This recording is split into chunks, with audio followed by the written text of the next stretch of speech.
Kali ini kami akan memberitahu kepada Anda tentang wabak virus Cina atau radang paru-paru Wuhan, bersama juga dengan berita mengenai demam babi Afrika, wabak brusela dan sel semut burung yang disebabkan oleh patogen.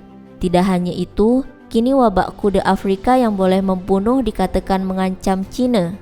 Menurut Kementerian Pertanian dan Hal Ehwal Luar Bandar Cina, kadar kematian ekoran kes tersebut adalah setinggi 95%. Mari ikuti berita selanjutnya. Kementerian Pertanian dan Hal Ehwal Luar Bandar Komunis Cina, Pusat Pencegahan dan Pengawalan Penyakit Haiwan Cina, dan Persatuan Industri Kuda Cina bersama-sama telah mengeluarkan notis mengenai pencegahan wabak kuda Afrika pada 23 April. Menurut notis pemberitahuan tersebut, Guangxi, Yunnan, dan Jabatan Pertanian dan Luar Bandar lain perlu mengumpulkan 5 buah sampel darah kuda secara rawak yang diperolehi dari 4 buah pasar yang aktif di daerah sempadan.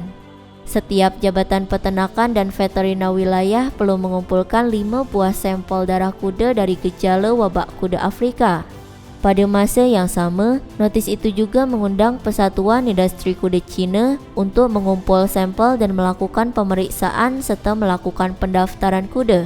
Sampel yang diperolehi akan dihantar ke Pusat Kesihatan Haiwan dan Epidemiologi Cina untuk dilakukan ujian dan analisis beserta dengan nombor siri dan rekod yang lebih terperinci.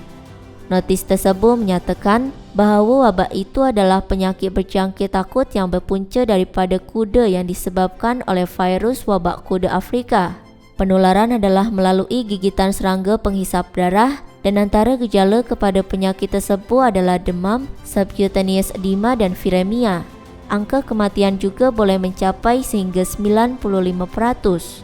Notis pemberitahuan tersebut menghendaki pengawasan kecemasan dilakukan untuk menjalankan vaksin yang berkaitan dengan wabak kuda Afrika.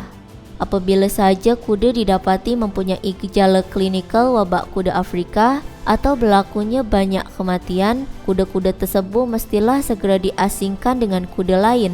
Kuda yang telah mati pula perlu disimpan di tempat yang tertutup.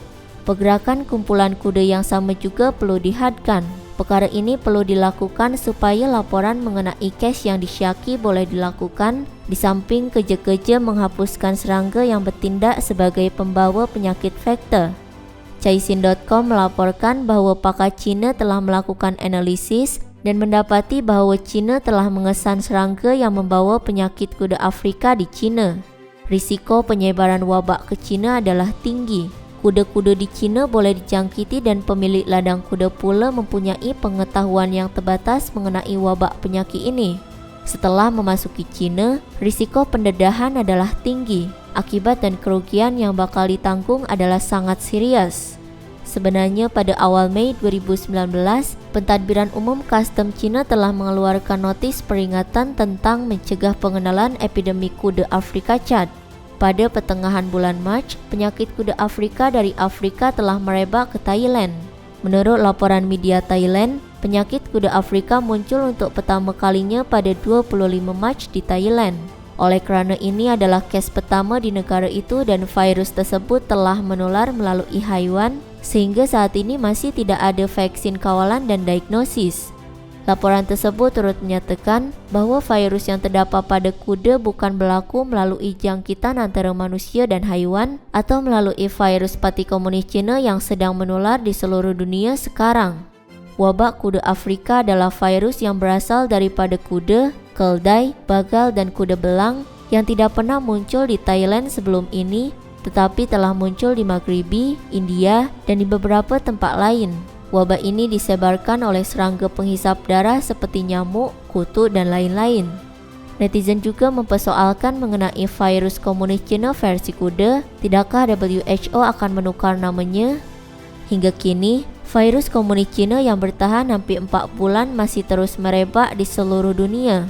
Selain daripada berlakunya penyakit kuda Afrika, pelbagai wabak aneh telah muncul di tanah besar Cina, termasuk demam babi Afrika, wabak brusela dan sel semut burung yang disebabkan oleh patogen. Keadaan ini memburukkan lagi keadaan masyarakat yang sedang diancam oleh virus komunis Cina.